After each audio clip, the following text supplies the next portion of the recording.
Qualifying has been decided for the Rolex 24 Hours in 2024. It's time to welcome you back as we get ready for 4 practice sessions before the green flag flies on Saturday for the Rolex 24 at Daytona. Experience when you're cruising along in this estate car shooting brake, Sport Turismo as Porsche call it, is very pleasant. And sitting as I am now, as I say, around about 70 miles an hour, 68 miles an hour, the internal combustion engine's just cut in. Did you notice that? No, neither did I. And now it's gone, and we're in what's called coasting mode, and we're charging at the same time as the active cruise control. I've got that set mid-60s, and we're on battery power now, and it will take us up to round about 125, 130 kilometres an hour if there's enough battery in there, and if you use the right pedal fairly frugally. It's cut in and out of e-power, as it's called, and ICE power there 2 or 3 times whilst I was saying that sentence, and you can't feel it. It's imperceptible. It works beautifully with the PDK. Now I've just lifted off again, the engine's gone, and we're harvesting again. I really like this system. In the early cars, and we took an early e-hybrid down to Le Mans a few years ago, and it barely had 30 miles in terms of the E-range. It's considerably more now, Porsche, using the battery technology and knowledge that they gained racing the 919 LMP1 hybrid, and they actually bought a battery company as well and pushed on the development of the batteries. The battery is smaller, it's lighter, but it's more efficient, and it has a greater range for battery only. Now, charging it up overnight on a 3-pin plug in the house because of that smallish battery is not an impractical thing to do. If you've got a wall box, so much the better, it'll be quicker. This has got a 7.5 kilowatt charge unit built onto it, so it will charge up pretty quickly. My test for hybrid cars is, can I get to my favourite supermarket and back without using the internal combustion engine? It's 14.5 miles either way to our local market, and in this car that is easily achievable.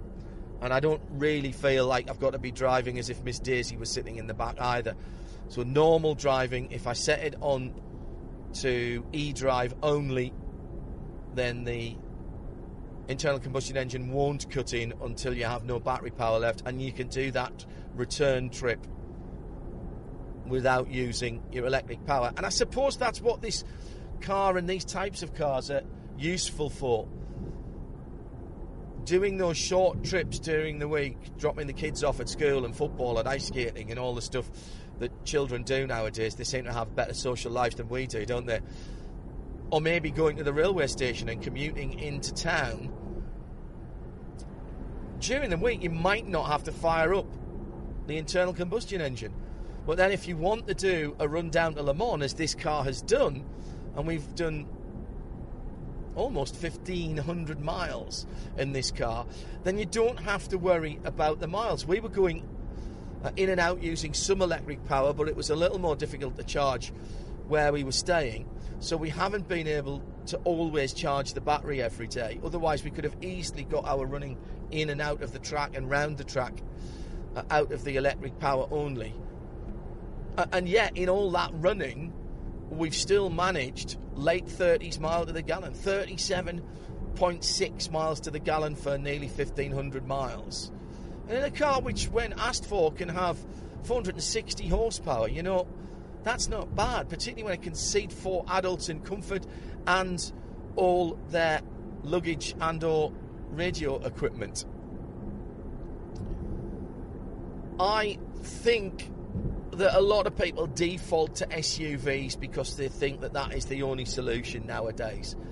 And there's no doubt that even within the Porsche range, the Macan and the Cayenne are lovely pieces of kit. You've got that commanding, towering driving position that makes you feel like king of the road. But not everybody likes SUVs. And if you want something a bit more svelte, a little more ground-hugging, then estate cars, which for some manufacturers seem to be going out of fashion, well, they're just as practical. And you can have just as much fun, perhaps even more fun, when you're driving them spiritedly. They're lower to the ground, they have a lower centre of gravity, and with this rear steer and the superb handling characteristics of this Panamera Sport Turismo e-hybrid, I don't feel like you've made that much of a compromise. So you have a family, or you need to carry work colleagues and equipment, but you don't want an SUV because you don't need something that big, or you don't want the connotations that still frankly go with SUVs, then this is not a compromise. This is intensely practical, and it's fun to drive. It's also, I should mention, a real head-turner. It's in dark metallic blue, gentian blue, this car colour's called, which is a £900 extra.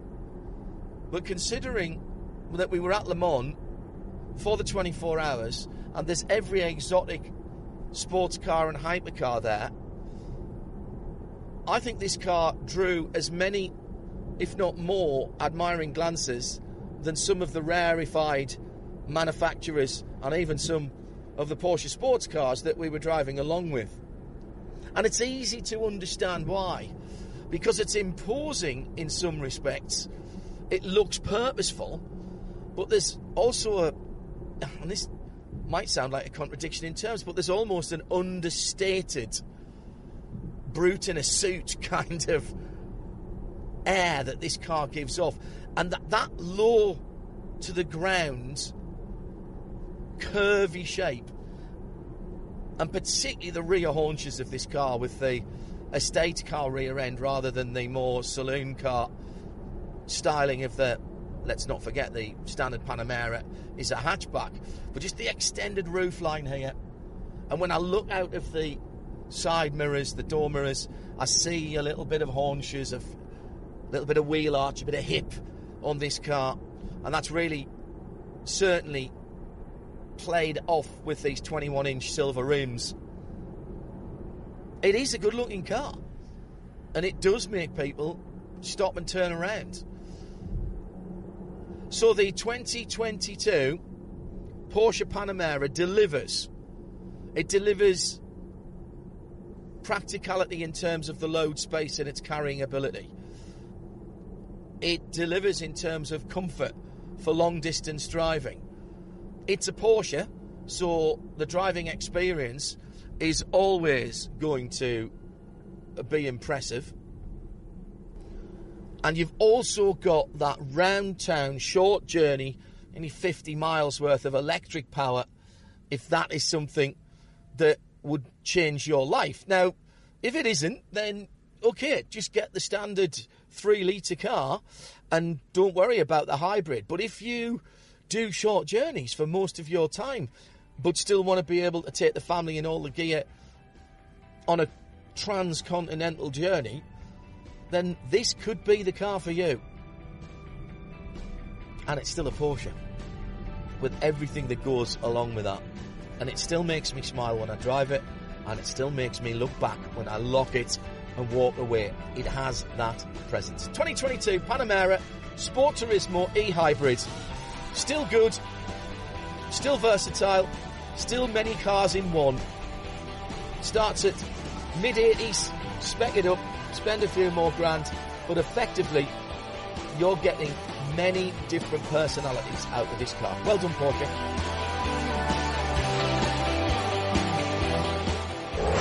Another real-world road test. Check out more at radiolemans.com. This program is a Radio Show Limited production. Tell your friends there's more at radiolemans.com.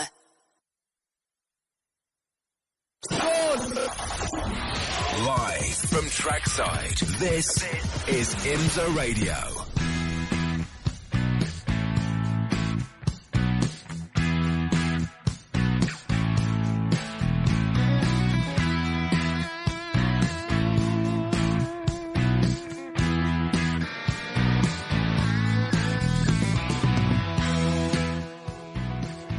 Well, hello everybody and welcome along to 2024's season of Mazda MX-5. The Whelen Mazda MX-5 Championship coming up later on today. We're looking forward to that.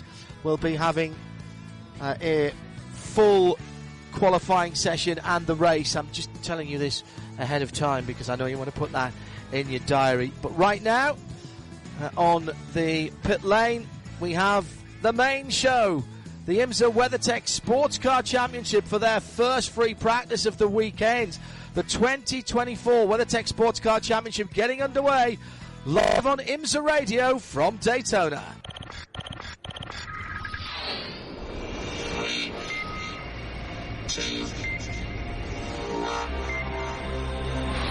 The WeatherTech Sports Car Championship on IMSA Radio.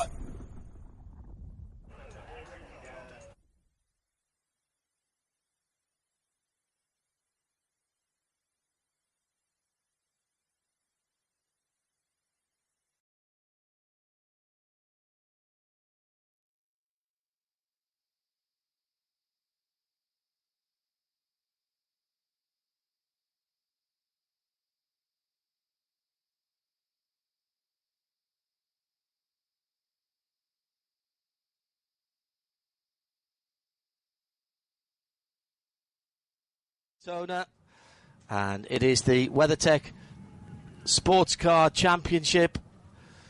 Let's get down to Shay Adam, who is with us for the CrowdStrike Pit Reports. Good morning, Shay.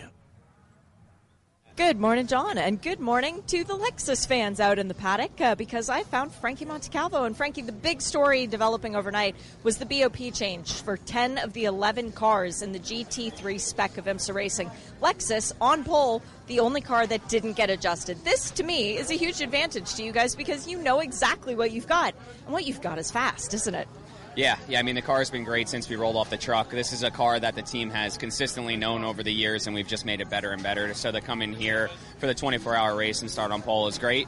We know what we have, and we know what we really need to do to stay up front, and it's just going to be stay out of trouble for 24 hours. So we're looking forward to getting going here. I think the conditions should be a lot warmer than what we've seen at the Roar, so that will change everything a little bit for everyone out there to get the setup just right.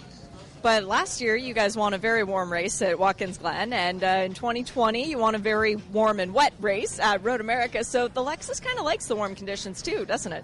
Yeah, I mean, the team just knows the car, so it's easy for them to kind of get it back into the window where it really needs to operate. So, just leave it up to the guys on the stand to just make sure where we need to be, and then up to the drivers to stay out of trouble for a long one. You talked about the team knowing the car, but now there's 4 drivers in the Pro car as well as 4 drivers in the GTD car. How has that changed the effort and the feedback when now you've got another voice at Daytona?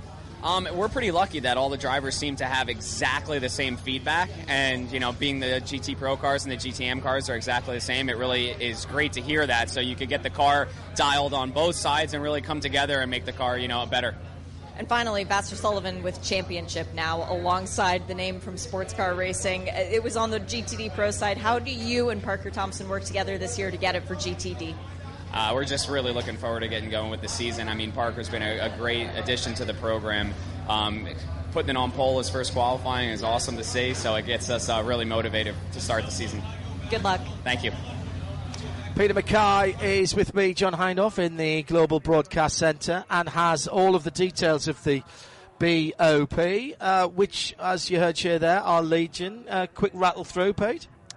This is for those who are maybe new to IMSA. This is something that's used all over the world in sports car racing to balance cars that are very different in their original configuration to try and get as close a race as possible. So we've seen quite a lot of running at the Roar before the 24 test and indeed the qualifying session to set the grid for the 60-second Rolex 24-hour at Daytona. But there's been a slight change to quite a lot of the cars. As she mentioned, the Lexus, the only car not to be given a balance of performance adjustment. So to rattle through them, Acura, they've actually been given a little bit of a lift. They've got 7.1 kilowatts more power, and they've been given 2 litres extra fuel.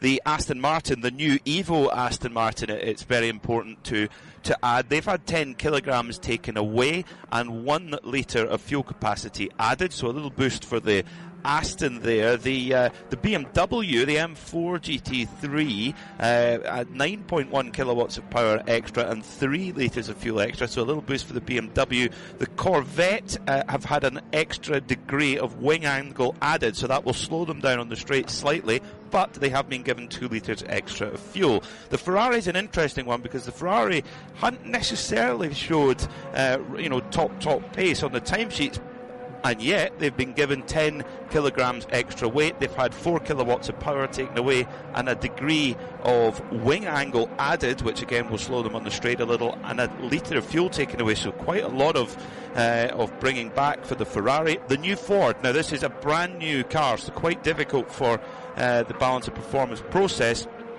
The new Ford has been given an extra 15 kilos. The Lamborghini Huracan has been given an extra 5 kilos. Lexus has been left alone, as we've mentioned. Now the McLaren, interesting one, we've got a couple of McLarens in the field for Inception Racing and Pfaff. Yes, Pfaff McLaren, we've got to get used to that one, having been with Porsche for so many years. They've had 10 kilograms of weight taken off and have had 2 extra litres of fuel, so a little boost for the McLaren. Now the AMG, a car that was so quick last year, really lit the timing sheets up in the sector times as well, and won in the GTD Pro class. They've kind of been nowhere through the roar and through qualifying. They've had 15 kilograms taken away. They've had 1 mil added to each restrictor, so more power from the engine, equating to about 8.5 kilowatts. And they've had a degree of wing angle taken off, so a bit quicker on the straight, and 3 litres of fuel added in. And finally the Porsche, the pole sitter in GTD Pro, 20 kilograms added, quite a lot of weight added, but they have had a degree of rear wing angle taken off, so should get a little bit less drag on the straight. Deep breath. So am I right in saying then that the only car that wasn't touched was the Lexus, which was pole sitter? Correct, and gained most amount of time from its roar practice sessions to the qualifying. Now what we should say is that the balance of performance is not set by IMSA anymore. It is set by a committee of all of the teams and all of the manufacturers. They get the information from IMSA and then they basically rock, paper, scissors it out in a meeting apparently. So there should be no complaints about this because it is being set by the people to whom it refers, if that makes sense. So we'll see. It's a new approach. I mean, when you look at it, well, when you look at the proofs in the pudding, you look at the times from qualifying, particularly 23 cars within a second. I don't think that's a bad job at all. And we're throwing new cars into the mix. Corvette are here with a new car. The Ford is completely from the ground up a new machine. The Aston Martin has got an Evo kit on it, so there's a lot to contend with for the balance performance process. In GTP, it's been very, very close as well. I don't believe there've been any GTP changes. So between the Cadillac, the BMW, the Porsche, and the Acura. So we'll see. There's still quite a bit of running between now and the race, and in the hours of daylight, and indeed night practice as well. So we'll see which cars and indeed which drivers are showing the pace, because so often at this Rolex 24-hour, when it comes down to those last few hours, we often have that dogfight, that shootout, where the teams and drivers go for the glory, and that's where you really need your absolute best driver in the car. Driver. You need your gun, yes, that's exactly the right way to put it. No prisoners taken at that point. So this is a 1.5 hour session, and you'll hear it all live here on IMSA Radio. Thank you for joining us at IMSA Radio on the socials. You know the script. Let us know where you are. If you're at the track, it's 107 101.9 FM. That is WWDS. DIS, excuse me. Already a penalty for a couple of cars. The number's 99, that's the Aston, and the number 5, that is the Porsche. 99 is now the Proton Competition. Is the AO car, the Spike Dragon car, and Neil Gianni back on the horse that bit him at the weekend, the Proton Competition Porsche 963. Leaving the pit box early, that will be drive-throughs. That's another one that's going to annoy you, Adam. No need. Inexcusable, she just says. Oh, she's a hard task. She's feisty this morning, isn't she? Oh, yes. Absolutely. It is 84 on the track, 77 Fahrenheit in the air. That's 25 Celsius in the air, 29 on the track. So coming up nicely in terms of the temperatures. I'd say almost perfect at the moment in terms of weather, Peter.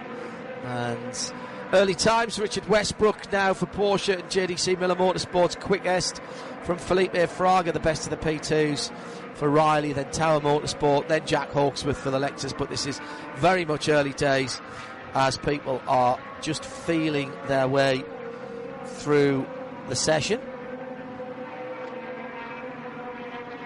It made it not quite to the top pace yet, but that's to be understood. We'll see the drivers getting up to full running pace quite quickly, I would imagine. An hour and a half session, good chance to do a long run if you want to. However, the teams, they do have to be careful with their tyre allocation, because that allocation is the same as what they'll need in the race. So we've got to be careful of that one. Shay Adam in our as our CrowdStrike pit lane reporter. Shay, it is quite punitive in terms of a 24-hour race to come, and tyre allocation starts right now. Well, for the GT3 spec cars, so GTD Pro and GTD, there are 25 sets of new Michelin tires that are given for this race week. One set is allowed to be carried over, and that is the qualifying set of tires. Now, you don't have to start on your qualifying tires because this is the Rolex and things are a bit different. But for the GTP and the LMP2 cars, they are allowed 21 and 23 sets of tires, respectively. For the race, they do still have an allocation carried over from the Roar. They were allowed 33 total sets of tires in GTP and 36 total sets of tires for LMP2. Now, we don't know how many new tires they have left that don't count, but they need to make sure they have 21 and 23 left new, respectively, each for the race. So it does complicate things a lot, especially when you think about a 24-hour race, potentially 23 pit stops. You want 23 new sets of tires. That ain't happening for this year's Rolex for GT3 spec cars.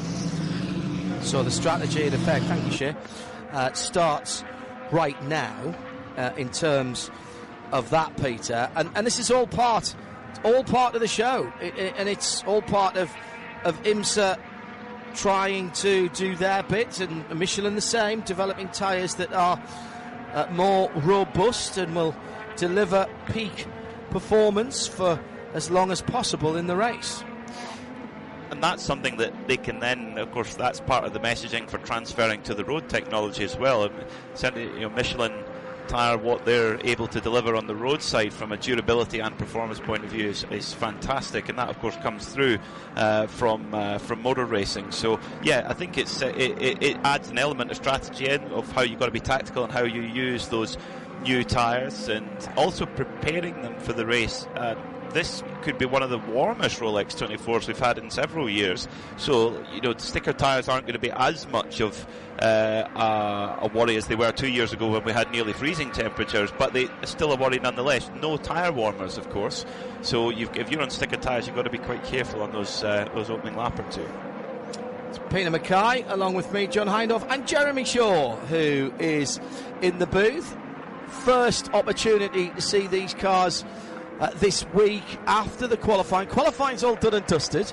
We talked about this on Midweek Motorsport yesterday. This has happened for a few years, Jeremy. We did have a 100-minute qualifying race for a couple of years.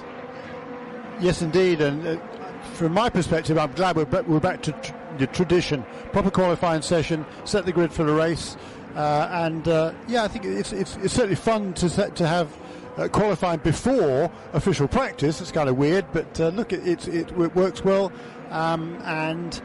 Last weekend, the qualifying session was really rather interesting.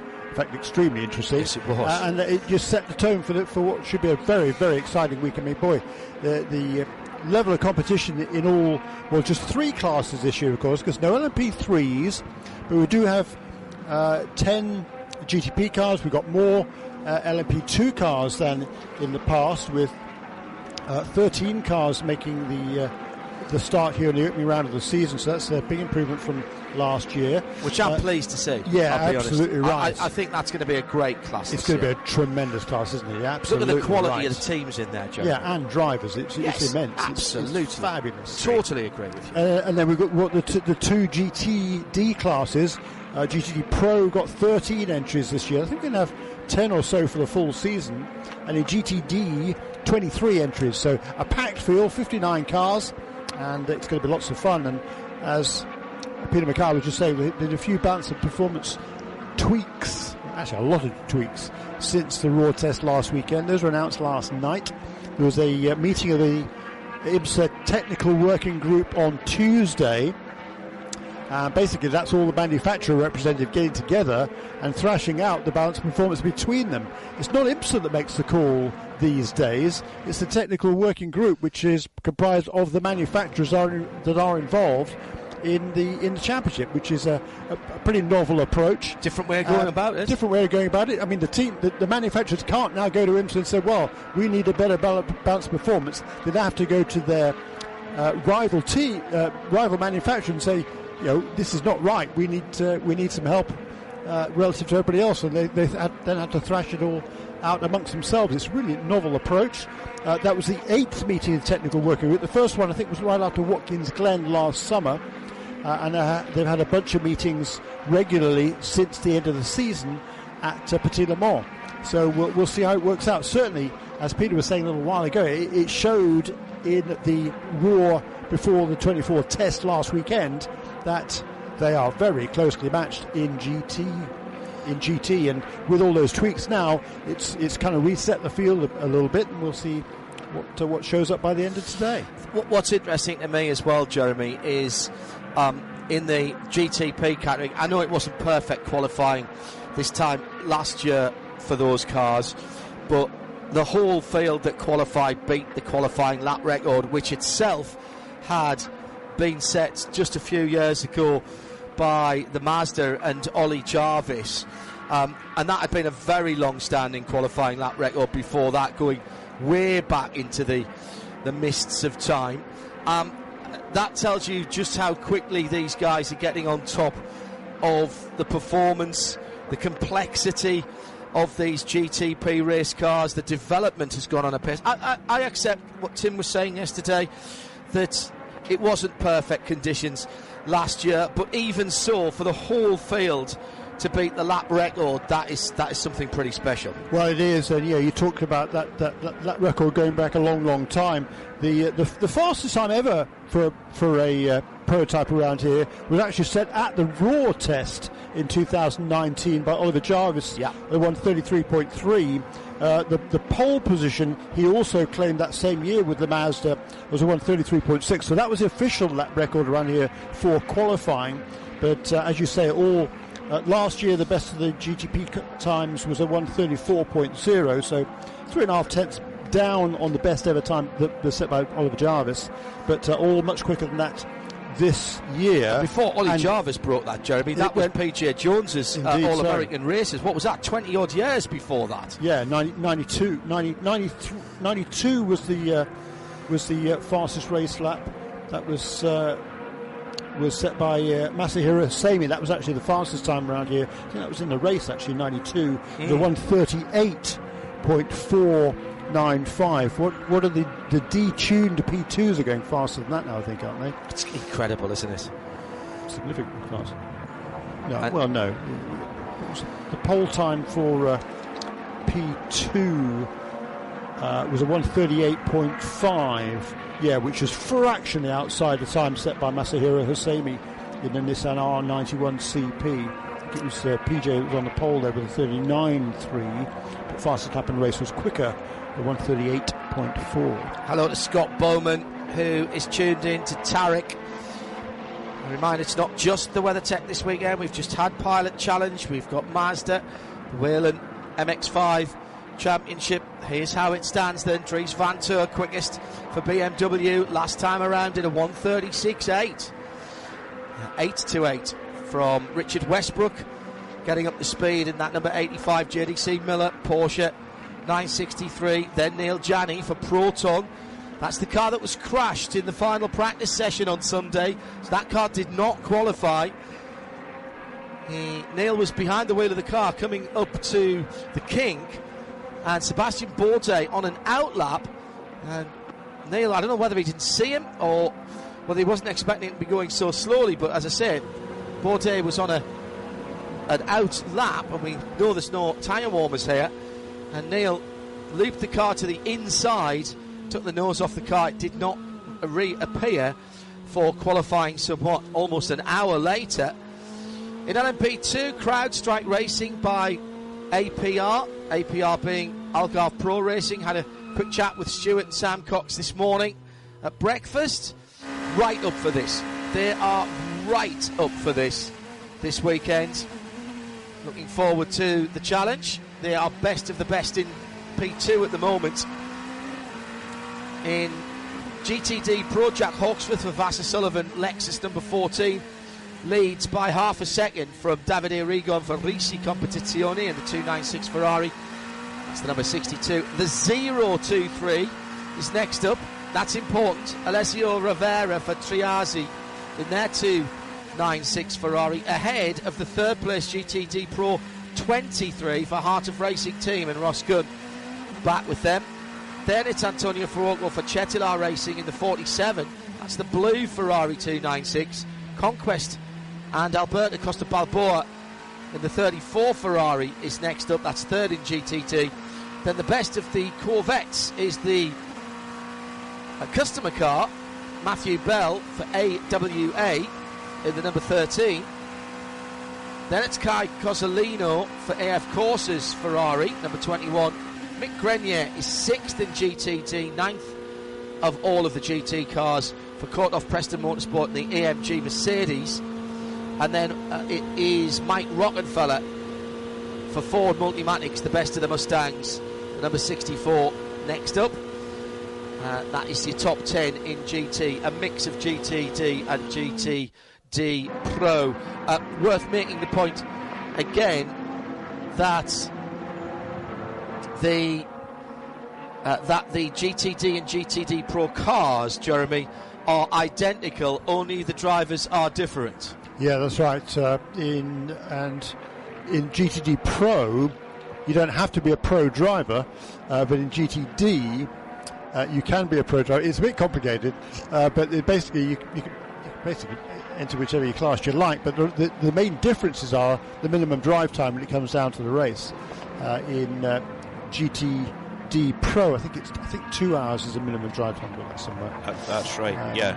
And but for the in GTD, it's 4 hours. 4.5. 4.5. Yeah. Thanks. Quite soon. Interesting. The number 60 Iron Lynx Lamborghini have moved from the GTD class to the GTD Pro. I think for that reason. So no, the reason for that is they have 2 pro drivers. They've got 2 platinum rated drivers. I thought it was more for the driver time they had to worry about, unless they've shuffled their number 60 around. card. But they also have two platinum drivers, Matteo Caroli and Romain Grosjean. I think that's as well. If you like, puts them up into the other class. But they do have a bronze in their car too, which you wouldn't expect normally in the GTD Pro class. But the same in the Sun Energy 1 Mercedes team. They got 3 factory drivers there. In the number 75 Mercedes, Mauro Engel, Jules Gounon, champion last year, of course, for WeatherTech Racing, and Lucas Stoltz. And with joining them is the bronze driver Kenny Abul. Kenny's not scared of going up against the big boys. He's won Bathurst overall as a bronze, which is an immense achievement. It was a slightly different year that year, in fairness. Won it twice though, hasn't he? Yeah, he's won it twice now, and he owns property on Conrod Strait. Of course, he bought the big house there, and that's where he based himself for the race. The Repco Bathurst 12 Hours coming up in February. We'll have that for you live and free across the world at Sound and Vision, with the early sessions coming to you courtesy of a new partner. We'll be giving you some news about that as we get closer to it. Fits nicely now in between Daytona and Sebring. And straight off the back of that, of course, is the start of the World Endurance Championship as well, which is starting at Lusail in Qatar, with the prologue and the first race, which is an 1,812 kilometre race. Yeah, great. Well, it's to do with the formation of the country, I think. That's what it comes down. I reckon it'll be an 8 hour. It'll end up being an 8 hour race. I'm pretty certain that's in the regs as well. We'll have coverage of that for you as well, of course, across the network. So with us focusing here on RS2, on IMSA, but with Bathurst WEC, the Creventic 24-hour series, as well as Nürburgring 24, and rest assured, whatever happens at the Nürburgring for their series, we'll be bringing that to you as well. And this year, a new raft of historics as well, all to come. Totally committed to endurance motorsport here at RSL, and delighted to have IMSA back in our portfolio. Fastest time in the session, Kevin Estra has just gone quickest and come into the pits, 1:36.396, just edges a tenth ahead of his teammate Dane Cameron. And great to see Dane back for a tilt at IMSA this year. He did the World Endurance Championship last year as his kind of full-time ride, and this time now back into IMSA. I think that's a good decision from the Porsche Penske Motorsport crew, because Dane has got such a record here in IMSA, knows the circuits inside and out, knows the championship inside and out. I think he's going to be a man to watch this season. Yeah, a lot easier for him too, with a young family. He doesn't have to be on a plane to Europe every 15 minutes, it must seem like, for him. I know he's excited to be, he was super excited to race in the World Endurance Championship, but also very excited to be back here for a full campaign in North America and looking for another IMSA Championship. So 2 Porsches at the top of the timesheets right now in this early point in the session. Then it's the BMW M Team RLL car of René Rast. René Rast, a recent signing for BMW. He was an Audi man for so many years, had huge success in DTM and in endurance racing, but switched to the BMW factory with their BMW M Hybrid V8. Louis Delatraz in 4th in the Wayne Taylor Racing by Andretti, with Andretti, Acura ARX 06. That's the number 40 car. They've got 2 cars now, so Acura have gone with one team with 2 cars rather than 2 teams with a car each. So that's the number 40 Dex imaging machine. It looks fantastic in that black and red colour scheme, alongside Colton Herta, Jordan Taylor making a return to WTR, and Jenson Button, 2009 F1 World Champion. Yes, had a chat with those guys last night, actually, as part of the opening down at Daytona. Won Daytona, and they were in fine form yesterday. Even talk more about that in a moment. Let's go down to Shea Adam, who is our CrowdStrike pit reporter for the WeatherTech Sports Car Championship this session, to be joined by Joe Bradley and Nick Damon later in the weekend. Shay, where are you? I'm in Porsche Penske World with Felipe Nasser and Matt Campbell. I want to start with Matt because you just got out of the car, didn't you? It seems like the conditions are a little bit more favorable this morning towards the Porsches with a bit more heat. Yeah, exactly. I mean, obviously full rebuild and everything, and car's feeling good already in the first session. I'll get back in after Dane finishes this run, but so far everything going to plan. A busy day ahead. How many new sets of tires, I'm not asking for an exact number, I wouldn't want you to betray that confidence, but how many tires did you guys hold back from the Roar to be able to play with for this practice going into the race? Yeah, I mean, it's quite tough, we're quite limited. We tried to save as much as possible, but running today, we have to be very smart on our run plan and setting everything up just to get the most out of the tyre and get the best read as possible, because, today's a busy day. It's where we're going to really fine-tune the car for the race as we, really go through all condition types. So, it's just being as smart as possible with run plan to get as most out of it as we can. And for Felipe, do you feel like there is a difference sharing the car with 4 drivers? I mean, it's busy. You get a lot less seat time. Yeah, it's very busy, especially during practice days. I don't think you get everybody a chance, to drive the car as much, but I'm pretty sure they'll drive a lot in the race. So no concerns in that point, and it's actually, I'd say you can distribute better the time of driving during the race. I think we got a great lineup, pretty strong. I think we got a good car in our hands as well. We're really getting into those final details this week. One big difference is the weather, as you can see, much warmer. So just trying to make the final adjustments, final preparations, but so far we're looking good. The weather is much more favorable for a Brazilian and an Australian than it is perhaps some of your other teammates. So how is the heat going to help you guys get to victory lane over the others? I guess the heat is good for Brazilians and Australians, right, Matt? Yeah, so I think we're ready for it, and can't wait for race day, really. Good luck. Thank you. Quite interesting, that point, Jeremy, that Shea's made there, that so many of the teams, in fact I think it's now all of the GTP teams, isn't it, who have gone for, except the Whelen car actually, thank you, have gone for 4 drivers this year rather than just the 3. It's been available for quite some time, Jeremy, hasn't it, that option?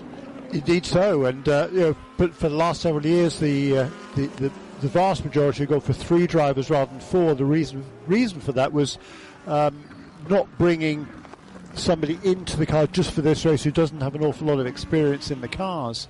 And certainly that was the case last year when they were learning about these GTP cars for the first time. But I think we'll get the team owner perspective on that as the day progresses. We've got another practice session this afternoon, of course, and night practice tonight. So today is the bulk of the running in preparation for the race. Just one session tomorrow. That's effectively the warm-up for the race. But yeah, it's really interesting to see. And I think, these GTP cars, they are seriously complicated.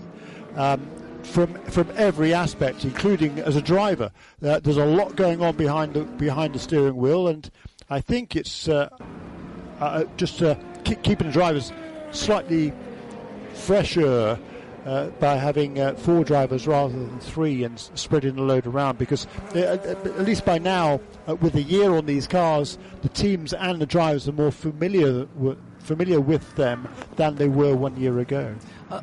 That's interesting what you've just mentioned there, Jeremy, because I still get people who say to me, these aren't proper prototypes. It's not like the old LMP1 days. They're just tarted up LMP2s. There's a few spec parts on them. Wrong again. I mean, you couldn't be more wrong there. First of all, they're not LMP2s, because the new LMP2 category will be based on these chassis, not the other way around. Granted, that's not how it was meant to happen. But when Porsche went to Multimatic, Peter, they haven't got Multimatic to design them an LMP2 chassis. They've got them to push the regulations as hard as they can to build that chassis optimally for this rule set. These are cars they were building with factory involvement to go and win the Le Mans 24 hours, the Rolex 24 at Daytona, Sebring 12 hour. You're not going to be, if you can go to the very edge of the rule book, they will. That's how factory motorsport works, and I think it's fantastic to bring in the chassis manufacturers to see what can we really do here. And I'm sure for the companies like Multimatic, for Orica, for Ligier, Dallara, I'm sure they love the challenge to work with the marques to get the best package possible. I'll develop that in a second, but Jeremy, we've had a new fastest time. Yeah, the BMW of René Rast to the top of the time charts this morning. A 136.369 for car number 25.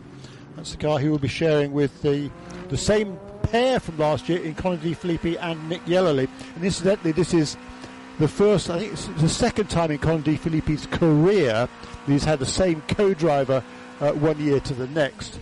And the fourth driver in that number 25 car this weekend will be Maxime Martin from Belgium, hugely experienced, of course, and back in the BMW fold for Maxime. And if it rains, by the way, watch Max. Yeah, he is outstanding in the wet. Just in LP2, Toby Sowery fastest. That's a name that might not be familiar to many fans here. If you've been racing, he's from England, from just outside of Cambridge. If you're a fan of North American racing, you might be familiar with Toby because he's been successful in what used to be Indy Lights, now Indy Next NXT.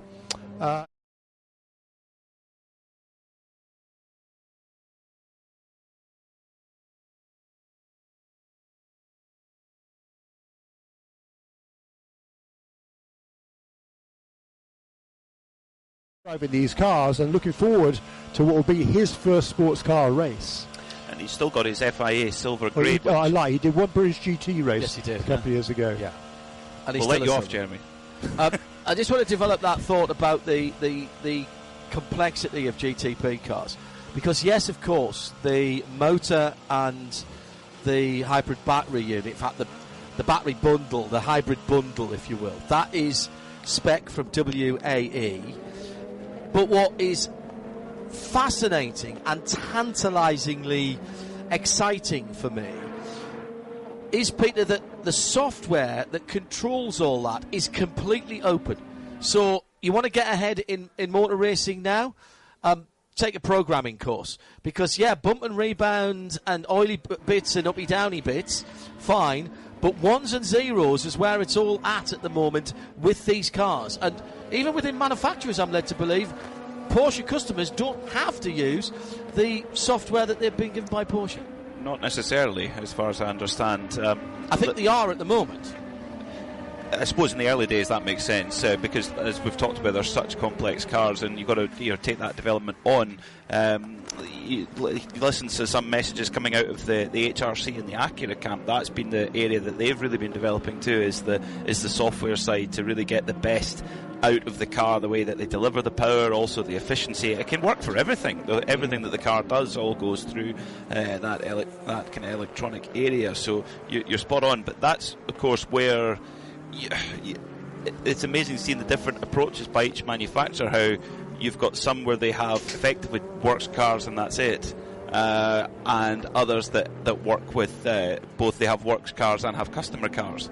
So, and when the works cars are always going to have a better budget to play with, and that's often where it comes down to. The more people that you throw at a problem, the more it costs.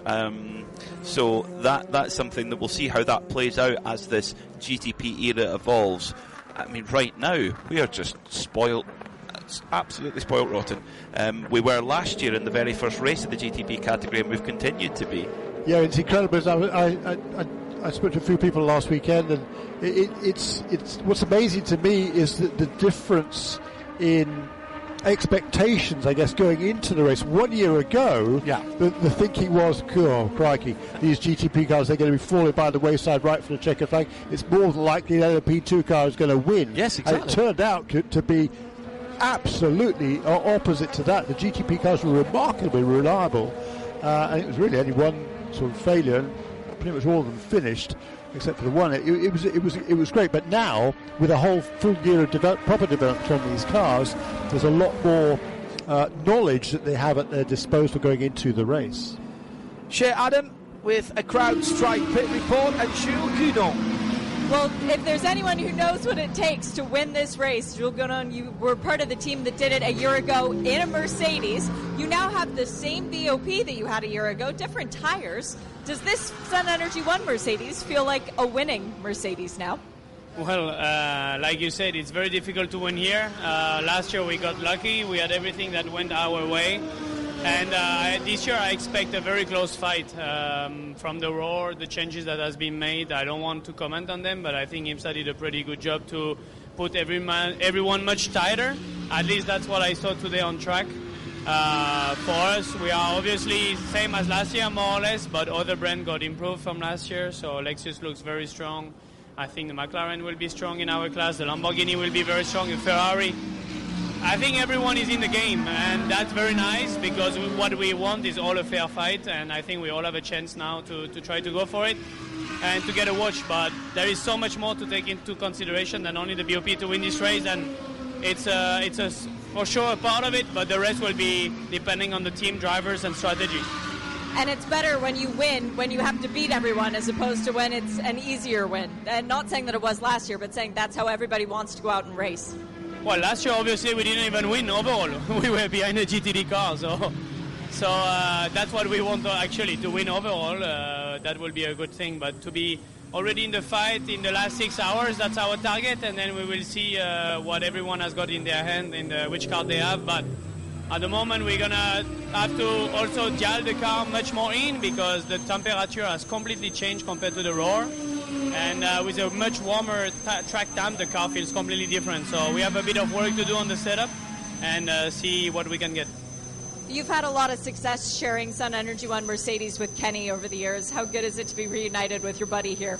Yeah, it's amazing. With Kenny we have always amazing time, and every time I think about it, when I see Kenny, Luca and I in the top step of Bathurst, it was an incredible feeling, and I hope we can have a good feeling from here too. Kenny is an incredible driver. Sometimes you have to forget, sometimes we forget he's an amateur, because he's so quick, and especially in Daytona last year he was as quick as Silver, so that's also a good thing for us, that we know that in our team we have Kenny and he's very strong. So hopefully, we will have a good one, and then have some good fun with him. The crew's looking for your feedback. I'll let you get back to work. Thanks for the chat. Thank you, Shea. Thank you, Shea Adam, for that CrowdStrike pit report. Interesting to hear there from Jules Gounod. Very honest, I think. And he, last year, of course, winning the GTD Pro category with the WeatherTech Mercedes. You look at the sector times and indeed the overall best lap times from last year's race. Jules was the fastest driver in Sector 1, the fastest driver in Sector 2 through the whole race, and the best overall lap. So he's really got the groove at this racetrack. And as she rightly alluded to, the AMG was really strong last year. It was strong all around the world last year, Peter, correct, wasn't it? Yeah, good point. Let's be quite honest about that, because it was one of the class. It was probably the class of GT3 around the world. If you took, all the big races, it was there or thereabouts, which makes it for me even more disappointing that the FIA and the ACO did not allow AMG into the World Championship or to Le Mans. I could talk for hours on that. The engine noise in the background is that of Kevin Estre, and he's just gone to the top of the timing with a 1:36.281 ahead of René Rast in the number 25 BMW in second in GTP. However, that's not what I want to draw attention to. That number 6 963 Porsche is bouncing around on the faster part of the circuit quite worryingly. We have the benefit, thanks to our colleagues at NASCAR Productions, of the onboards, and coming down the tri-oval last time around and also into the Le Mans chicane, my goodness me, that is very, very scary looking in that car. And the Faf McLaren have had similar porpoising issues with the car. Certainly when we were watching some of the sessions at the Raw before the Rolex 24, that was a bit scary. You're listening to IMSA Radio. We're live from trackside, well, sort of above the track, as much as alongside it, as we look down on the tri-oval. Our CrowdStrike pit lane reporter is Shea Adam, and she is pit side and track side. It's Peter Mackay, Jeremy Shaw and John Hindhaugh in the booth at the moment. And we are some 50 minutes still to go in this 1 hour and 30 minutes session, which has seen, I think, everybody has come out for this, Jeremy, is that right? Yes, they have. Yes, they have. And did you just say that Kevin Estra's to the top? Yes, indeed. In the number 6 Porsche now then, 136.2 for the Frenchman. René Rast remains in second place for BMW. Hard to say that, isn't it? René Rast, BMW, ranks. Spent many years, of course, with Audi, before that Porsche. Now with BMW as well, so that's the trifecta for René. He was never a Dane Porsche Cameron Works driver. In third position. He was never a Porsche Works driver, would you believe? A Super Cup ace, but never actually a Works driver at Porsche. Who was that? René Rast. Really? Yes, hard to believe. Wow. Audi factory driver, of course. And that was Audi said, oh yes, please, we'll have him. And good decision. That worked out quite well for both parties. He's driven a raft of different machinery. He was DTM champion, wasn't he? 3 times. Yeah. He was also the Dacia Logan Cup champion, but no, he doesn't like to talk about that too much. Oh, I'd be bragging about that massively.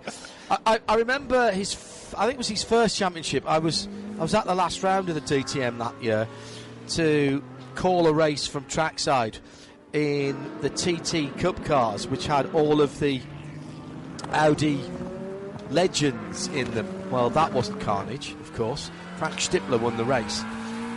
And they were getting ready for the big party, and I wanted to do an interview with René for Midweek Motorsport that following week. And so I sent him a note, and he said, "You still at the track?" I said, "Yeah." Come up now, we're getting ready for the party, but there's nobody around. So he sat down and gave me half an hour of his time after he's just won the championship. And we had a big chat about everything, of course, before I turned the microphone on. Just a super bloke. We are so fortunate in sports car racing to have some really good people around. Totally agree. We are, aren't we? Hey, John, you talked about the fact that we've got all 59. We've had all 59 cars out on a racetrack, but the number 10 Konica Minolta Acura, that's completed only 4 laps in this session. Philip Albuquerque at the wheel of that car. It's probably in the garage. I can't see it on pit lane. And the other GTP car that hasn't turned many laps is number 31 Whelen Engineering Cadillac as well. That's just turned 6 laps during this session.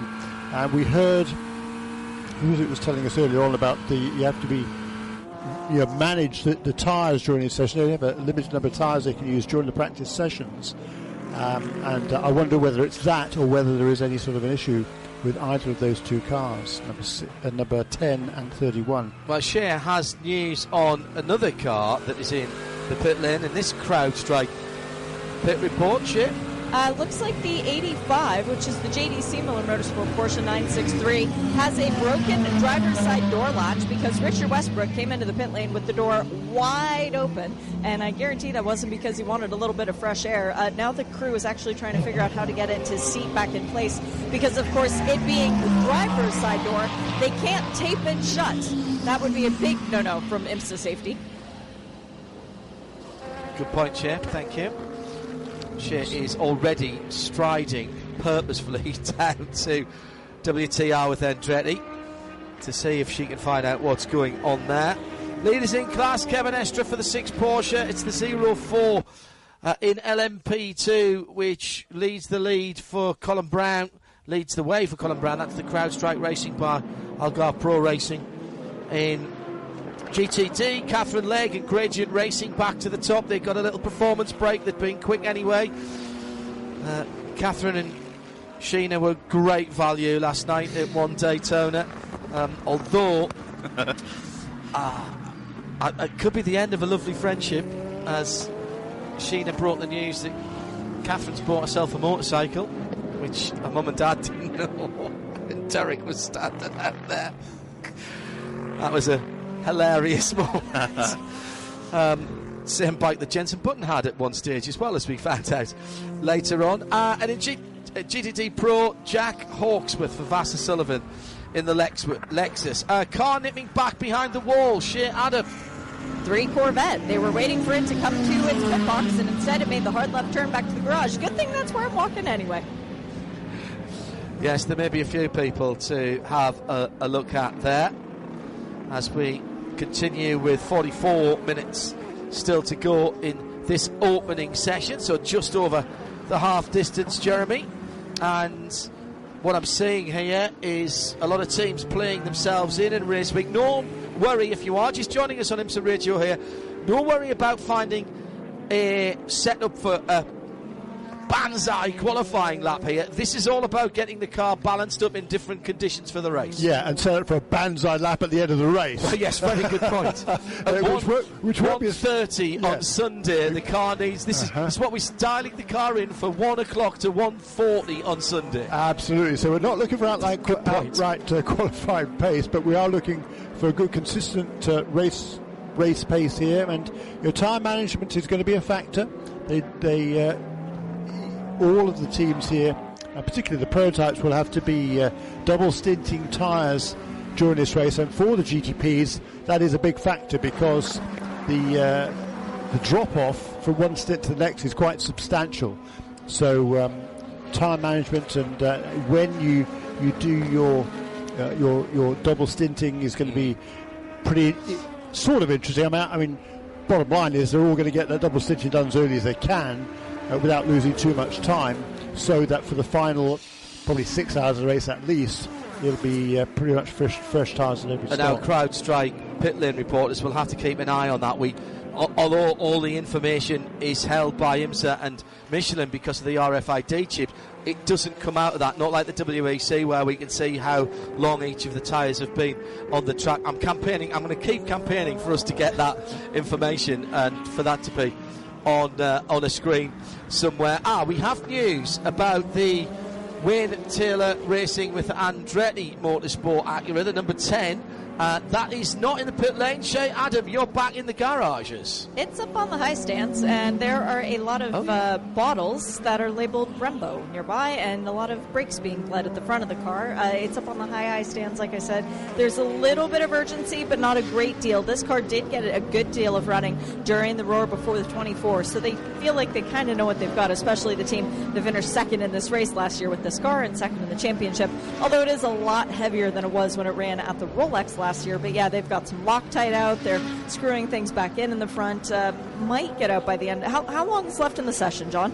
We've got 41 minutes to go. Shit, is the windscreen out? I've got the binos on you now. Is the windscreen out in that car? Yeah, they've got the windscreen out so they can get better access to the cockpit as well. So the car is in very much a state of disrepair right now. But 41 minutes, yeah, these guys can get it fixed. Shea Adam with a CrowdStrike, paddock report there. Back into the pit lane with a movable aero device for the yellow submarine, and that is the driver's door again for the number 85 JDC Porsche, and that has got the attention of the pit official down there. Meantime, new fastest lap at the top of the standings, Jeremy Shaw. That would be Sebastian Bourdais in car number 01, the Cadillac Racing entry run by the Chip Ganassi team. 1 minute 36.255 for the Frenchman. And if we look at the fastest race lap from last year, was 35.6. So 6 tenths of a second away from that fastest lap, or the lap record for GTP that was set in this race 1 year ago. Very, very ominous pace for the 01. They've been super consistent and fast all the way through the Roar test, qualified in second, and really one of the cars that's been consistently in the 1 minute 35s in the Roar, and 1:36.2 in this session, where drivers and teams appear to be working on long run race pace. It's or certainly not pushing too hard.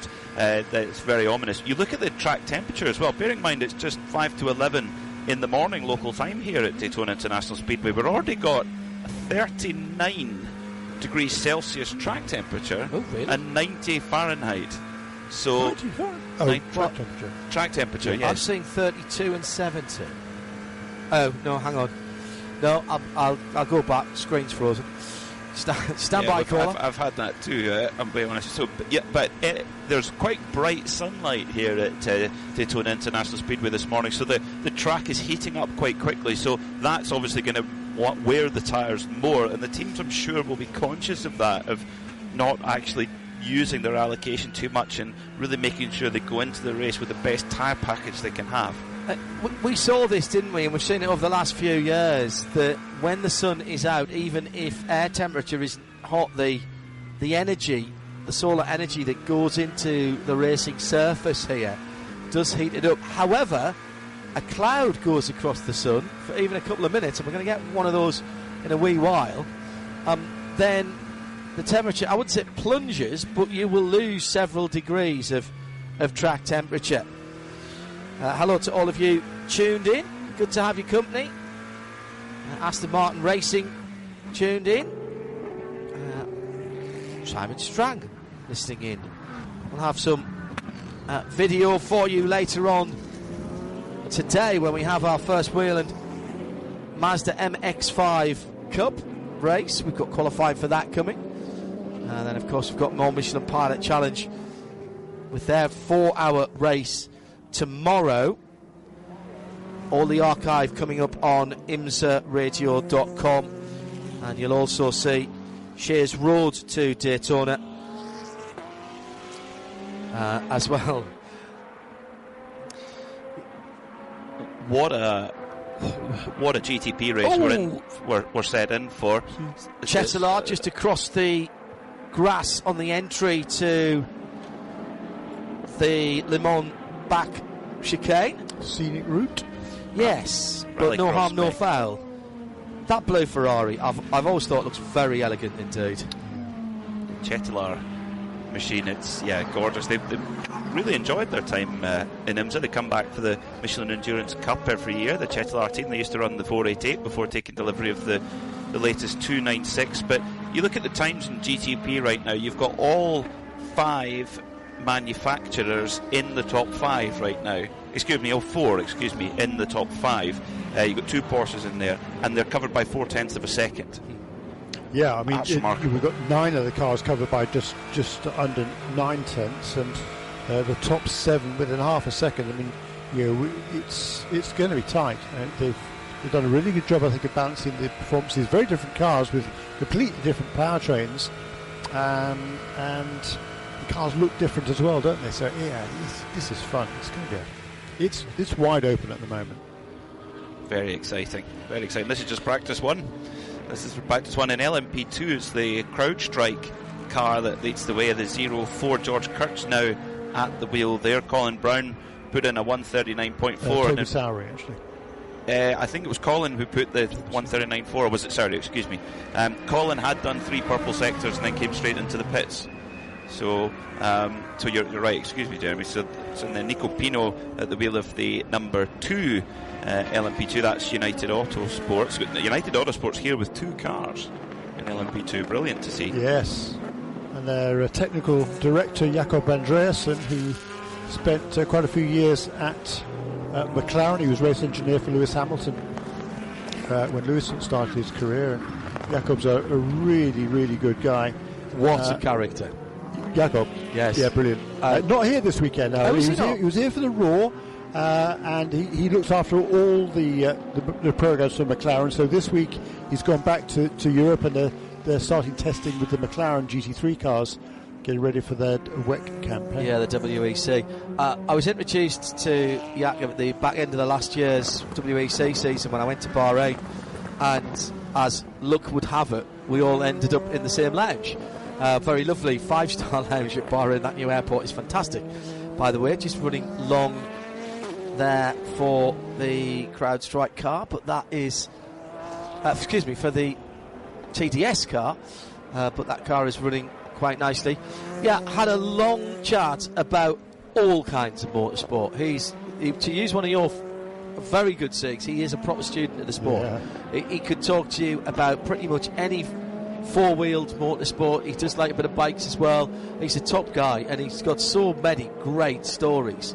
Then we were in there early. The Grand Prix had finished, so we all whizzed up after the Grand Prix in the end of a season party, and we had Andy Cotton from Race Car Engineering, Gary Robertshaw was there, I was there, and Jakob was there, and we're all sitting around a table, and the stories were just flying, and then, what do you think about this, what do you think about that, and all of a sudden 2.5 hours had gone, and we went, oh, we've got to go for the plate.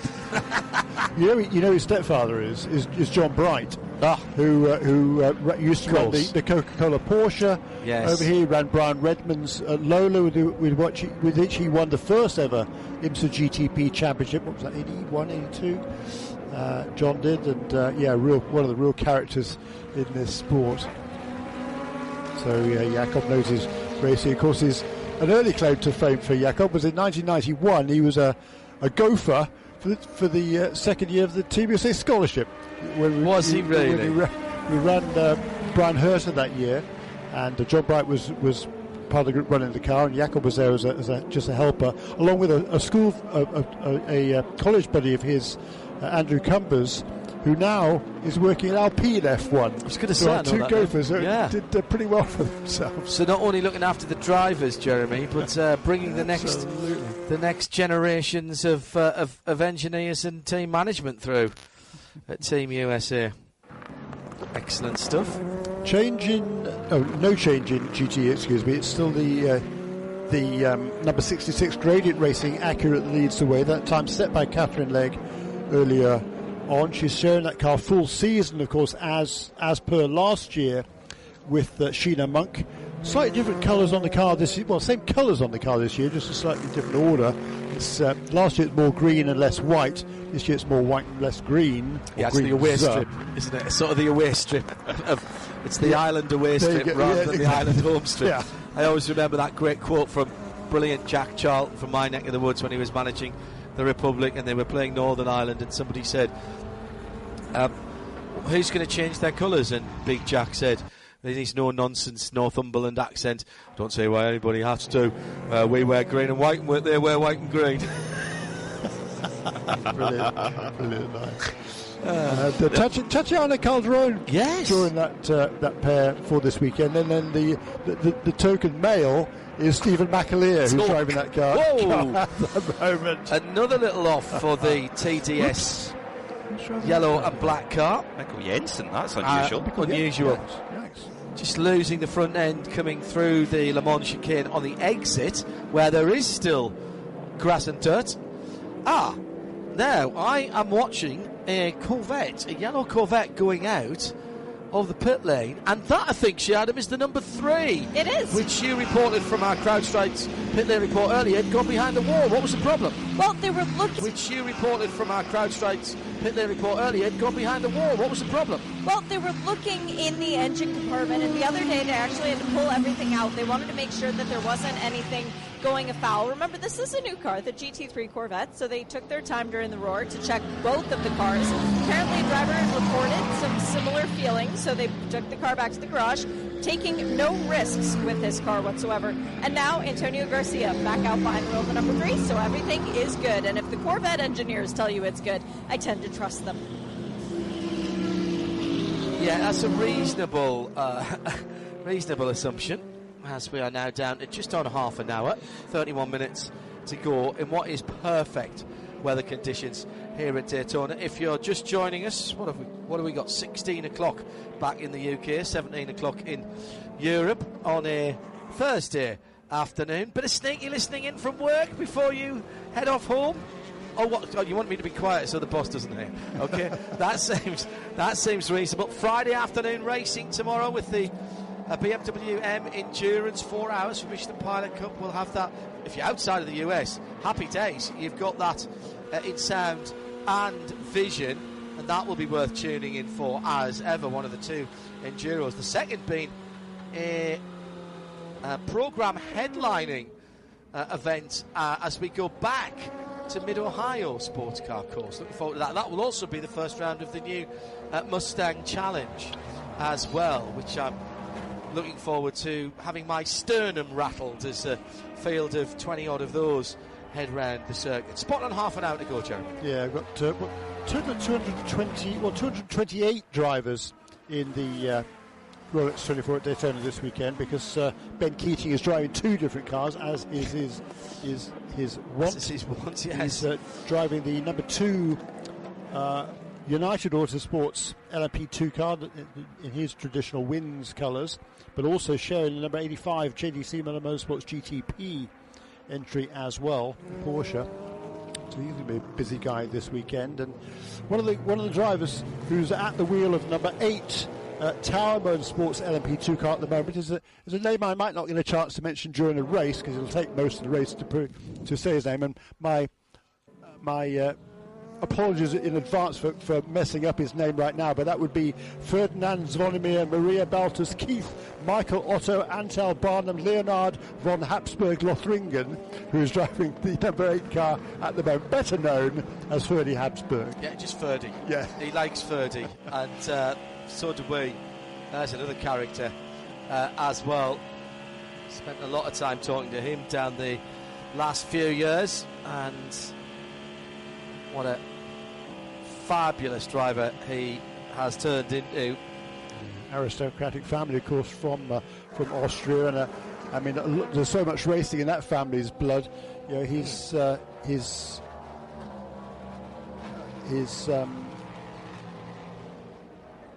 was it nephew? Is it uncle? Is Jamie Campbell Walter? Also his cousin, that's right. His manager. His cousin, and his manager as well.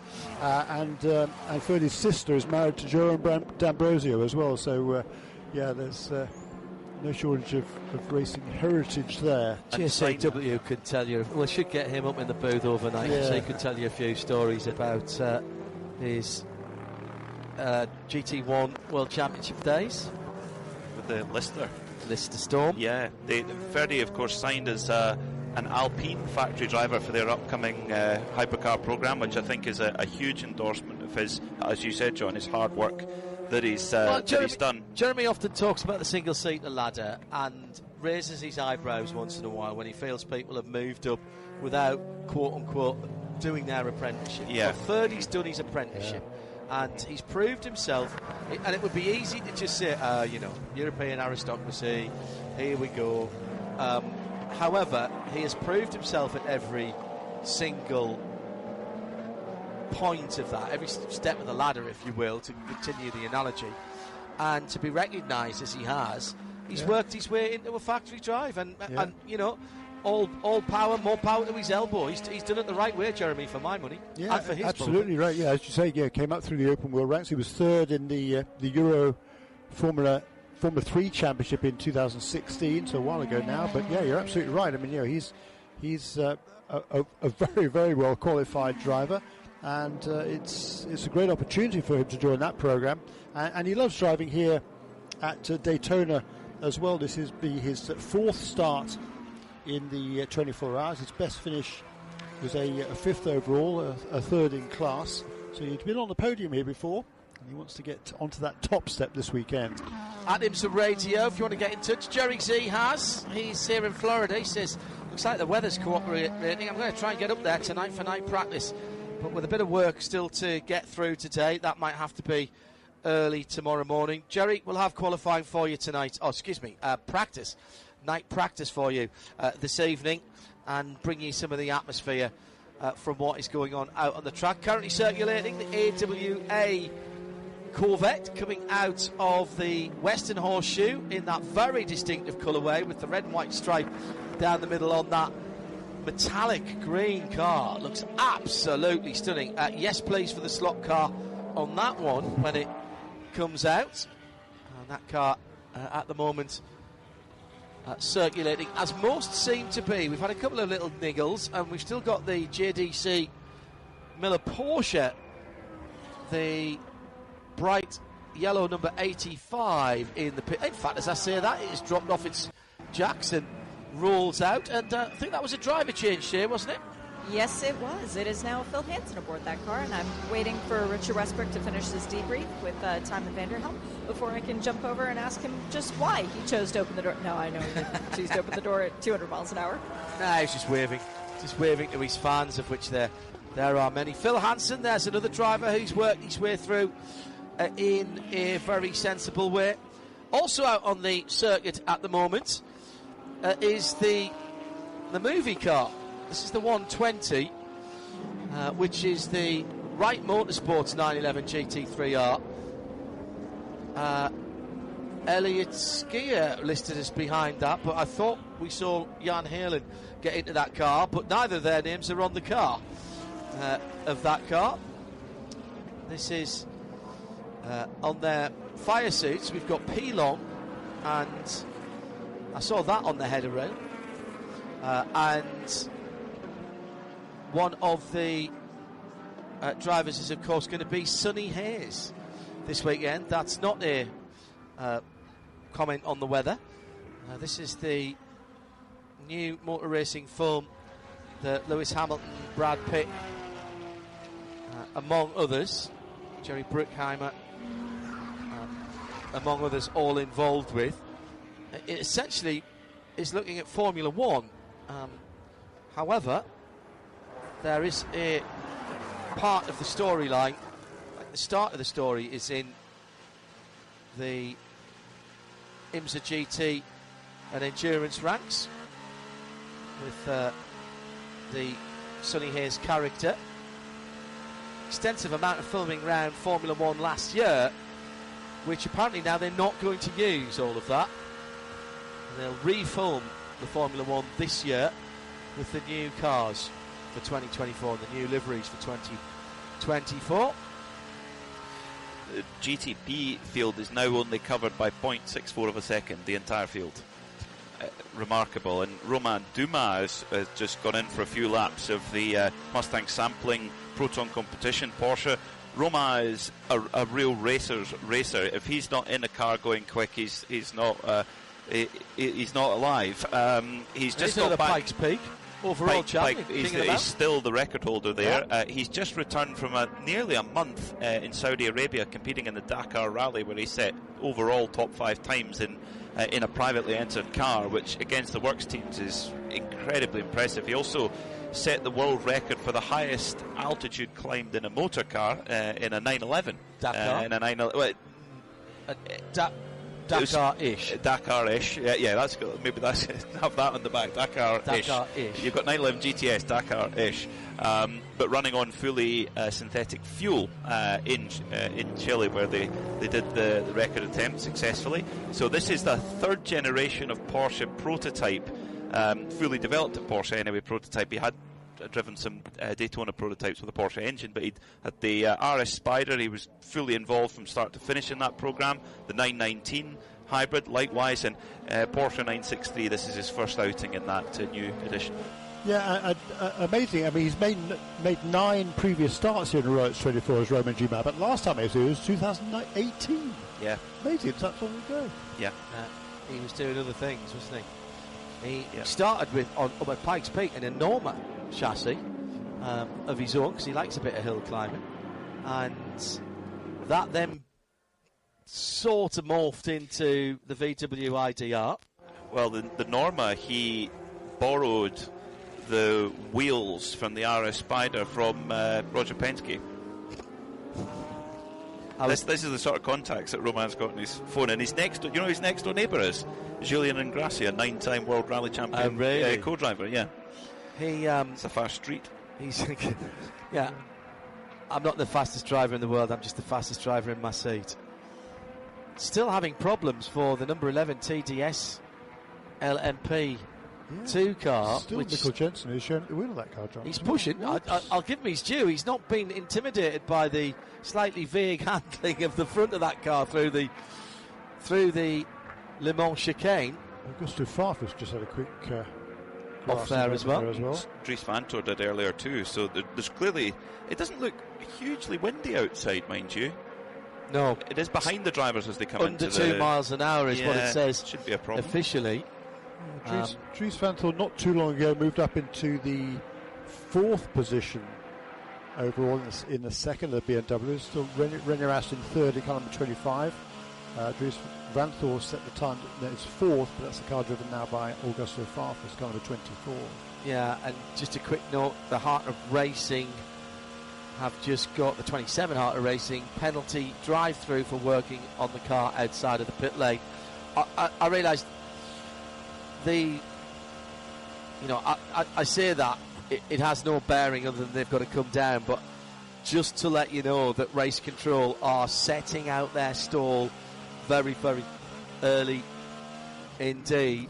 And Jeremy, did you just spot the Wayne Taylor Racing with Andretti Autosport number 10 Acura back out? I did, and Shea Adam, of course, knows her stuff. She was about 20 minutes ago. She said, "Yeah, that team can get that car that was in the garage area up on the high stands without a windscreen and brake fluid bottles all over the place."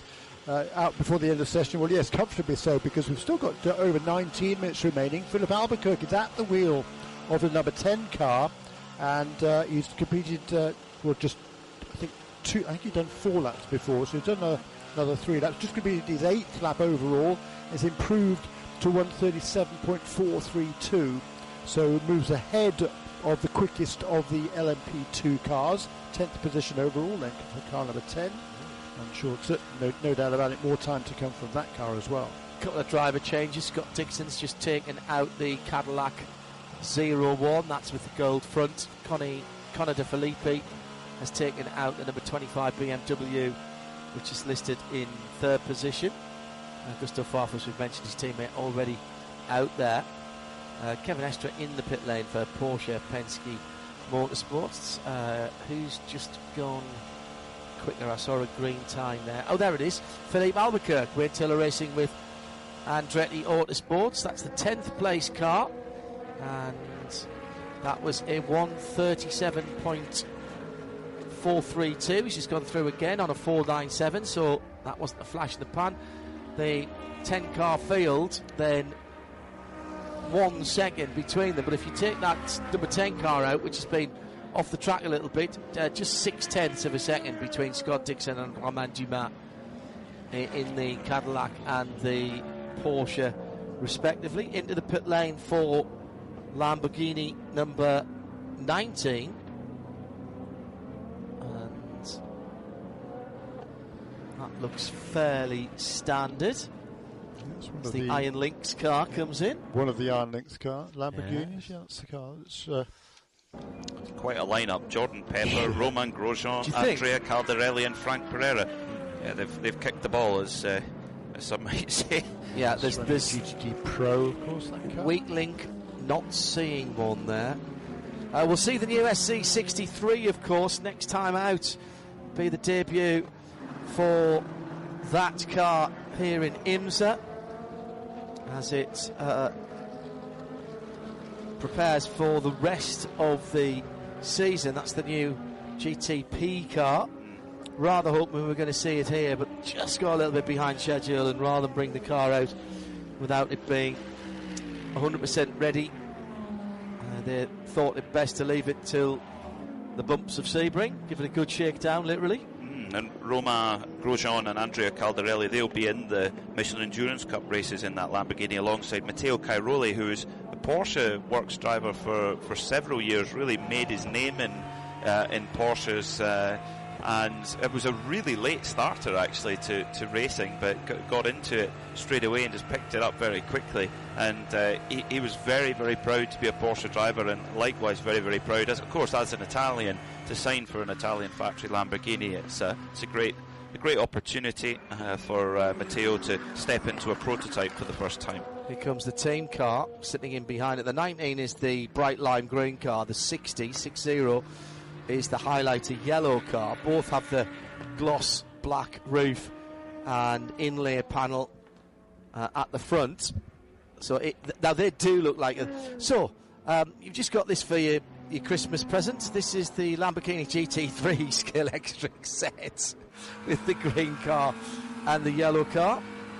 It's dropped into the pit lane. Who was behind the wheel of that one as it came in? That was Claudio Schiavone who brought that car in. That GTD field here looks absolutely superb. All of a sudden, gentlemen, we're down to the last quarter of an hour. Where did that time go? Yeah, really. Yeah, it's and we haven't seen many recent improvements in lap times in any of the classes, really. We were talking about Ferdy Habsburg in the number 8 Tower LMP took he did improve his time 10 or 15 minutes ago now into the 9th position, LMP2. Also, just a few laps ago, James Calado in a recent Competizione Ferrari 296 GT3, he improved to 3rd fastest in GTD Pro, 6th overall in GTD, if you like, at a 1 minute 47.040. The quickest time in GTD is a non-pro entry of Catherine Legg at 146.585. A bit of an interesting situation that occurred earlier on with Richard Westbrook having to come into the pit lane a couple of times with his door open on the JDC Miller Porsche 963. Let's find out why that was, what was going on. Let's take a CrowdStrike pit report with Shea Adam. Well, Rick, I would ask if you were just waving to all your adoring fans by opening the door on the JDC Miller Motorsport Porsche, but I think it was a little bit more complicated than that. Yeah, I think it was my shoulder, just in the braking zone. We made a little tweak to the IMSA, and as you brake, obviously your body goes forward, and I think it was just pushing the door open because they were trying everything and they couldn't find the problem, so I just kept my shoulder down. Something as simple as that, but it's best to find these things out now. That's what practice is all about. You guys have had a long debrief after you got out of the car. This team has had the car for quite a few races last year, but how much are you still helping them develop it? Yeah, I think honestly this is the first time we've been really trying with the setup and working on performance. I mean, as I know, there's so much work involved in just making these cars run, so they probably didn't spend a lot on fine-tuning last year, but now they've got a hold of the car, we can really focus on that. And I mean, so far, honestly, the car feels really good. It feels really nice. We feel really competitive. We feel like we're in the mix, and both my teammates are really fast. And so I'm really looking forward to the race. I know that you're grinning from ear to ear at the thought of a full season back in the U.S. in the top class. You have so many friends in all the other categories as well. How hard did you fight to get back to IMSA? Yeah, I wrote to Santa, actually, and yeah, he came good. Yeah, I asked him if I could come back to IMSA, and yeah, that's what he delivered to me on Christmas Day. So, no, honestly, you know me. I love it here. I've got so many friends here, and Antonio, my buddy's here, and you know, it just feels like normal again, and I'm so pleased to be back. With so many friends racing in GT cars, do you know who's in the GT field to try and give some people a little more leniency and maybe some people a little less? I'm definitely getting nicer in my old age, so I feel like I'm too nice to all of them. I don't dive bomb into the bus stop so much, but I do now and again. But no, I mean, it's all about respect, and you know, you got to work with both classes, and there's times when you need to attack, and there's times when it's just pointless attacking because you both lose out. So it's a fine line, but yeah, I've got so many friends, and I don't want to upset any of them. You and Jess have been very busy with your new brewing venture. I know it's a couple of years old now, but it's really taken off lately. When are we going to get the Westbrook line over to North America? Yeah, we're going to come to the US in probably 18 months. So yeah, I need to speak to John Doonan and see if we can set up a Westbrook's Brewery little pop-up bar at each race for the fans. I think that would be an awesome idea. Well, you need to start making some bubbly so you can spray your own champagne in Victory Lane. Oh yeah. Well, Mexican lager would be good on there. Yeah, that's fizzy enough. Yeah. Let's see what we can do for Sunday. Thanks, Rick. Thank you. Nice one. Richard Westbrook, along with his wife Jess, two lovely people. And hard to think he's going to be the oldest driver in GTP. He's not this year. Well, yeah. Apart from his teammate here, Ben Keating, who's sharing that car with him this weekend. Those are two most experienced in terms of life drivers in the GTP field.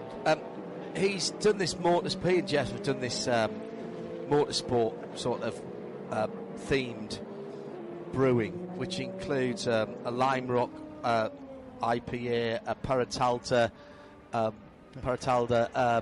Mexican lager. I think there's a Carousel Pilsner, my favourite. You like the Carousel Pilsner? You very kindly gave us a couple of cans when I was with you last, and yeah, absolutely superb stuff. And well, I speak from a position of authority as a beer-bellied Scot. Only you can say that. It's westbrookbrewing.com, and you can order online if you're in the UK, but you have to be over 18, of course, and we ask you to drink responsibly and never when you're driving.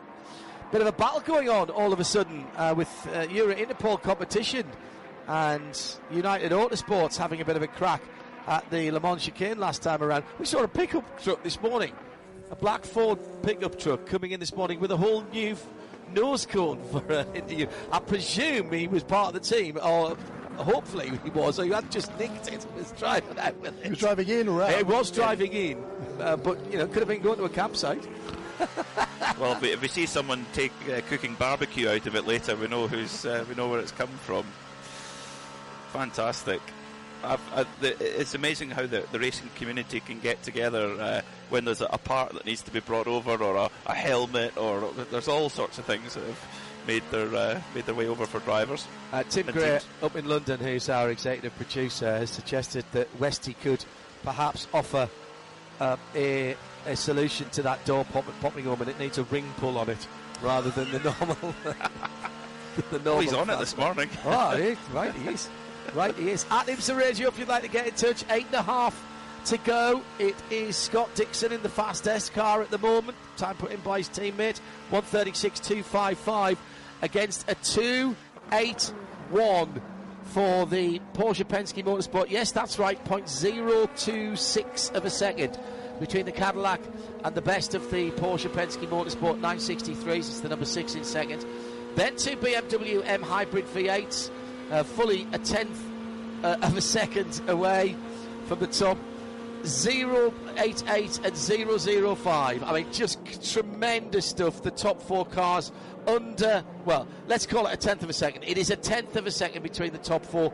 2.5 tenths back to Matt Campbell and Porsche Penske Motorsports number 7 car, which is in 5th, and 4 tenths of a second to Louis Delatraz, who's now in the Wayne Taylor Racing number 40, their second car this year. If you missed that, 2 cars for WTR with Andretti Autosport, 2 Acuras. The top 6 separated by 4 tenths of a second. Top 7, 4 tenths of a second. Jackie Aitken now in the Wheel and Engineering Cadillac. That will be the pole car on Sunday. Qualifying done and dusted. Red and white Cadillac number 31. Phil Hansen out behind the wheel of the number 85 Porsche 963, just taking that out. He's half a second away, 6 tenths away for Romain Dumas. The outlier here is the Wayne Taylor Racing number 10, the Wayne Taylor Racing with Andretti Autosport number 10, because that car had a brake fluid leak earlier on, and they are making up for lost time. Just 13 laps completed by that car. Romain Dumas' Porsche has done 44 for the other Wayne Taylor Racing car. Very quickly, it is still Toby Sowery for the CrowdStrike Racing 04 Orica that leads from Pato O'Ward. 39.4 for Sowerby last time around. 39.8 last time around. Best time was a 39.4. All right, so Toby is on the case here. Yeah, in sorry. That number 04 car. That was quite early in the session where the track was quite a bit cooler. It's up to 95 Fahrenheit now. Yeah, that's the quickest time we've seen for a long time. I don't remember seeing a time in the 39s for quite a bit. Got a drive-through penalty for the number 66 crew. That is the NSX. Gradient Racing. Improper attire while fueling. Better to learn that now. Just a heads up for Connor Zilish for Era Motorsport. Graduated up from MX5. Meantime, the green 66 is going around. Connor, who eschewed the opportunity to win the championship in the £250,000 by doing some Trans Am racing last year, as he headed off for his mid-season break to go and do the Trans Ams that clashed. He was leading the championship, and in fact he won more races in MX5 last year than anyone else, but he didn't compete in all of them, and that took him out of the championship hunt.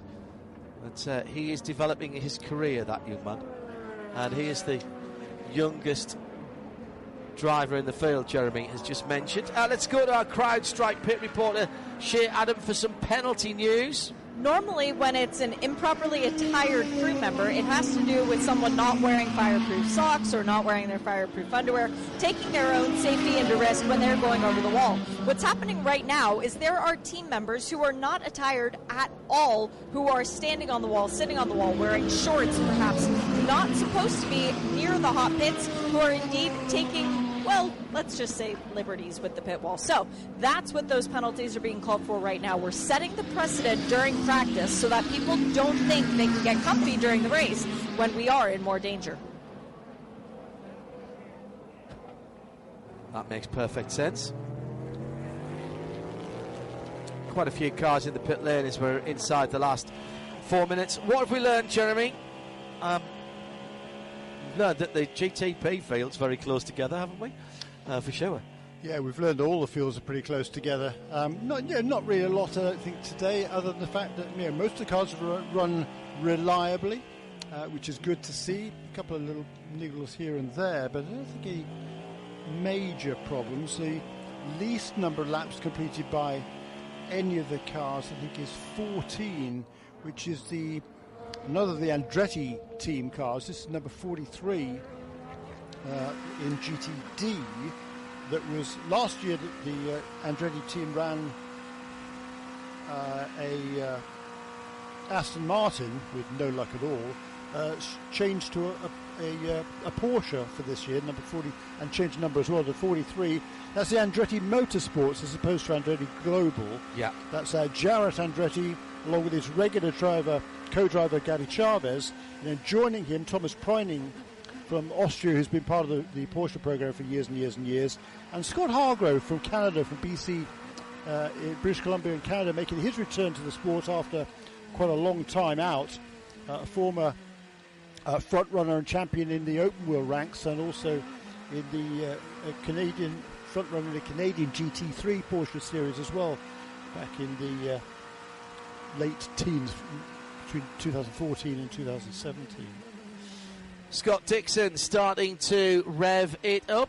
Just gone purple in the first sector. Well, he hasn't. I mean, it's not like he's becoming an angry minion behind the wheel. He's put in a time that has flashed up purple on our screen. Magenta means fast and fastest. So we'll keep an eye on that time, as he was very close to the wall indeed as he turned in for the Le Mans chicane. He comes through. Just bear with me for a second, Chase, as Dixie's coming round, because he's only got the run through the tri-oval out of Speedway turn 4 to go.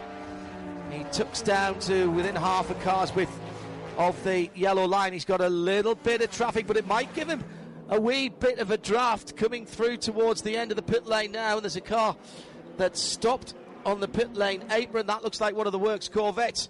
Dixon goes through and does a 1:36.862 as against a 1:36.0 from last time out from the best of that car. In fact, I think he's a bit quicker than that. He's just gone fastest, John. He has, at a 36.012. The previous lap was a 36.2, which is only fractionally slower than the best time that had been turned in that car by Sebastian Bourdais, which was the fastest time of the day so far. But Dixie has just improved on that then, as you were describing. A 1:36.012 then by about a quarter of a second.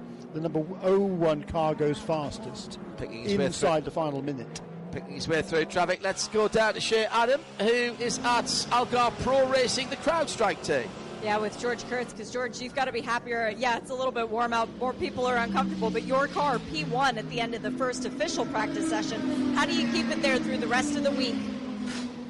Well, we certainly biased our tuning last week for this week, right? So we made some compromises last week, and I think they're going to pay off for this week given the warm weather. And, you know, we got a great team. We got some good laps here, but it's really just the first session of this week, and we'll see what we can do when it really counts.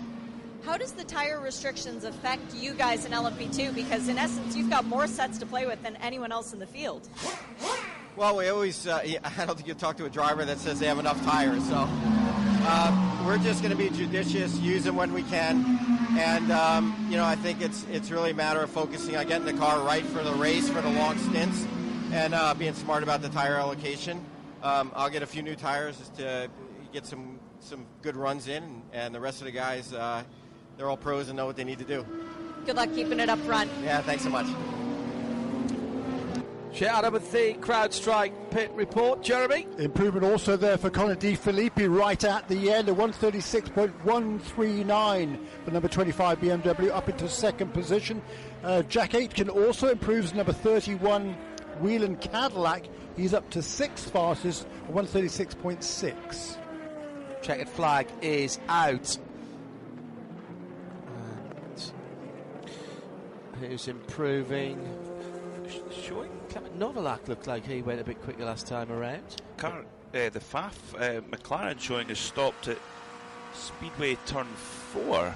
That's James Hinchcliffe. Yes, that's James Hinchcliffe. I can see it's just actually running onto the tri-oval. It's right over by the wall, and there is a cut through there back into the paddock.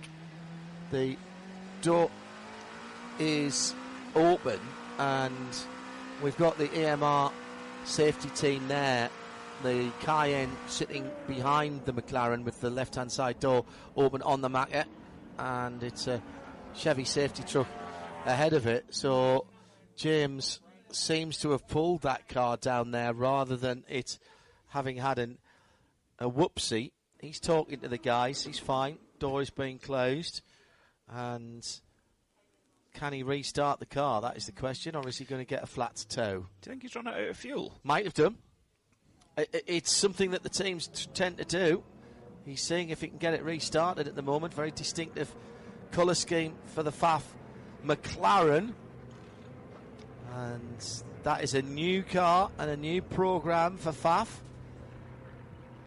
Now, coming through onto the braking area of the Le Mans chicane before he went dead stick. He was fine there, and that's all fine through there, and then immediately he's lost the engine and he goes down underneath the yellow line. Shea Adam is at the driveway McLaren pit. They're still holding the signboard out, hoping that James can somehow figure a way to get the car back into the pit lane. But yes, there is a certain lack of liquid energy remaining in the car. No go on the Go Juice is the answer to that. It is on the toll strop, and that will be coming back in, not with McLaren V8 power, however. The porpoising looked pretty bad that you were talking about, John. Coming in towards the Le Mans chicane, that really looked to be quite violent, actually, for that McLaren 720S. Front end oscillation is really, really horrible.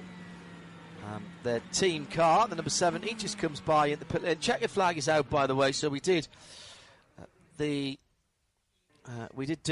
the session, and now you see the 70 Inception car on its last lap had a shortcut through the dirt at Le Mans chicane, and Scott Dixon took the chicane, the tyre wall chicane, to give himself a chance of having a look at that, whether he did that deliberately or it was a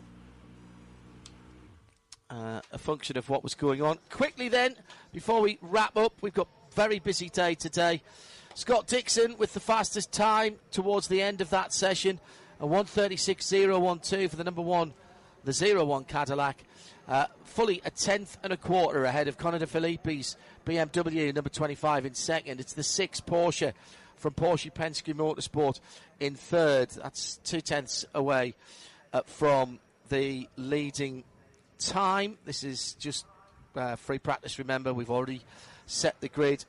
Then BMW team RLL's M Hybrid in fourth position is Augusto Farfus. Matt Campbell is another tenth further back for the second of the Penske, the Porsche Penske Motorsports car. We'll run through the whole of the GTP field because the times are very tight indeed. Jack Aitken and Whalen Engineering, the 31 Cadillac in 6th, 7th for the number 40 Wayne Taylor Acura. 8th for the 85 JDC Miller car. Problems with the door there for Richard Westbrook. Still only 7/10 away. 8/10 away, Proton Competitions, Porsche, the Mustang sampling car. And 1.4 away at the end, but with a truncated session and an interrupted session, actually, is a better way to say it, with some brake problems, brake fluid being added to that car, and it was in the paddock area for quite a while. That is the number 10 Acura. In LMP2, CrowdStrike had the fastest time. Toby Sowry set it in the 0-4 car quite early on with a 1:5. I need to scroll across a little further with a 1:39.407. In GTD, it was the GTD number 66 Gradient NSX from the Jack Hawksworth Lexus in GTD Pro. The GTD a tad quicker than the GTD Pro car, but only a tad. 46.585 to 46.783. It was Catherine Legg who set the time in the JG Wentworth car. My thanks to CrowdStrike pit reporter Shea Adam, and in the booth alongside me, John Hindhaugh, you heard Peter Mackay and Jeremy Shaw. Don't go too far away, because here on IMSA Radio RS2 and on 107.9 WWDIS, we have more action from Daytona coming next.